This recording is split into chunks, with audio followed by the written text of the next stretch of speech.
May is Mental Health Awareness Month, and I want to tell you my story. This Ramadan, I went on tour with one of the greatest reciters on earth, and the man that you're watching beside one of the greatest reciters of our time is the same man who 5 years ago was 17 years old and standing on an edge, ready to jump off a bridge. My father's death and life pressures pushed me to the edge, but a stranger I'll never see again pulled me back, and this video exists because she did. So if you're watching this and you've been doing it all alone, I need you to hear what comes next, because if Allah can take a man from that edge to those nights in 5 years, He can do it for you too. I'm 22 now. I run Musa Consulting. I work with Muslim coaches and creators building personal brands that lead where they're deen. And right now I'm running a business for Muslim brothers, sisters, uncles who want to integrate AI into their work without losing their soul to it. I have purpose. I sleep at night serving my Lord. But none of that is where this story starts. It starts at 17 in a body that didn't want to be in the world anymore, carrying a grief I had no language for. And people will tell you grief fades, but it doesn't. Grief is a box, and every time your hand brushes the sides, a song, a smell, a Friday afternoon when you remember what they used to say, the whole thing collapses on you. The box gets bigger every time you touch it. You don't grow out of grief, you grow around it. And the lonely part, the part nobody tells you, is that the world keeps going. And people send you a message in the first week and forget you by the second month. And by year 4, you're sitting alone with a box the size of a room, and you expect it to function and make money and be a good son and a good friend and a good man. Nobody ever taught you how to be good to yourself. After that night, I started reading. I went deep. I was reading Marcus Aurelius, Baltasar Gracian, Dostoevsky, Carl Jung, Friedrich Nietzsche. I was looking for a reason to stay, and I thought I had found it all, but all that happened was I could see myself and I could see other people and I could name what was happening to me.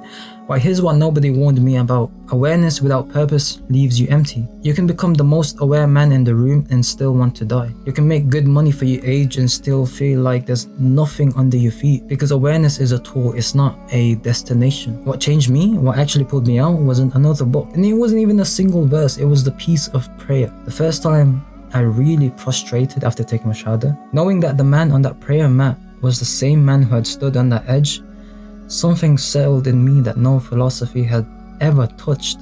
And what settled was this: my entire life is already written. And every breath I had ever taken and every breath I would ever take, written before I existed by a Lord who has never lost track of me, not once. And the proof of that was already inside my own body, because when I was in my mother's womb and I couldn't lift a finger to help myself, He still delivered me out safely. He had been protecting me before I had a name, before I could ask, before I even knew I needed protecting. So what made me think He would abandon me now, just because I had finally learned how to ask? That's the day the box stopped running me, because that's when philosophy went from being the destination to being scaffolded. But awareness under Allah is a clearer view of the path. So what does it actually look like to stay alive? And let me be honest with you. The first step is to give yourself permission to exist. Just exist. No productivity and no performance and no proving. And then to remember Allah every time you breathe, every time you sit down, every time you walk into a room. And for the non-Muslims watching this, Allah just means God, same Lord, same Creator. The only difference is how you've been taught to address Him. I'm a revert myself, so I'm not speaking to you from the comfort of inheritance. I'm speaking to you as someone who tried every other thing first. And I'm telling you, I truly only found peace in Allah. Because after all the pleasure seeking, you will end up alone in your room late at night, feeling the loneliness. And that loneliness is not random.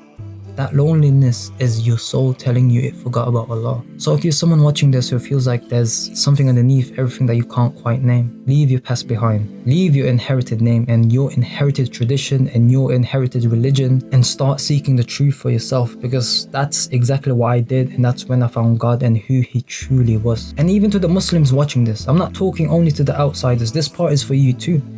Leave behind your inherited idea of what Islam is, the version handed down to you through culture and habit and assumption, and start seeking it from a fresh start, the way a stranger would, the way a man meeting his Lord for the first time would, because the version of Islam you inherited might keep you sitting inside the box, but the version you seek for yourself will pull you out of it. And here's the part most people skip: the moment you re-anchor your life under Allah, your work has to re-anchor too, because you cannot give Him your prayer and give your business to your ego. It just doesn't work.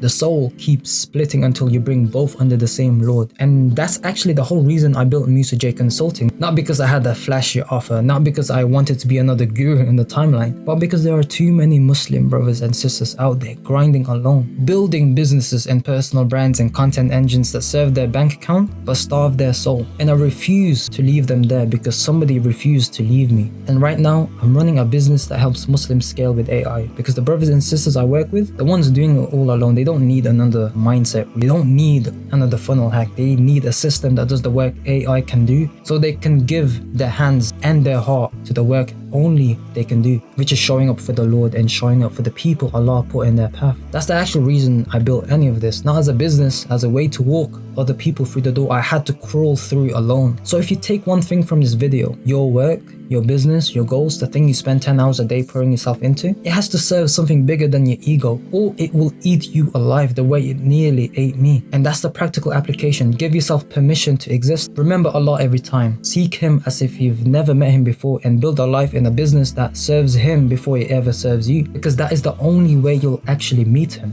And that is the only way the work will ever feel like worship instead of weight. To the person watching this, I love you. I know how heavy it's been, and I know you've been doing everything alone, smiling on calls and closing your laptop and falling apart in a room nobody sees. I know the box is full, and I know you're tired, but you will see the light at the end of the tunnel, and I promise you that on the word of a man who stood at the edge and has been pulled back. Stay alive. Stay alive long enough to let Allah show you why He kept you here. And if any of this reached you the way you think it did, whether you're sitting on the other side of the screen carrying something nobody around you can see, or you're a Muslim brother or sister trying to build a business and a life without losing your deen along the way, come and find me on Instagram. Send me a message. Tell me your name. Tell me you're still here. Tell me what you're building. That's all I want to know. And if you need brothers and sisters in your corner, or you want to see what we're doing inside the sprint, I'll walk you to whichever door is yours. And that's it. Stay alive. I love you, and may Allah make the next 5 years of your life unrecognizable from the last 5. Ameen. Assalamu alaikum wa rahmatullahi wa barakatuh.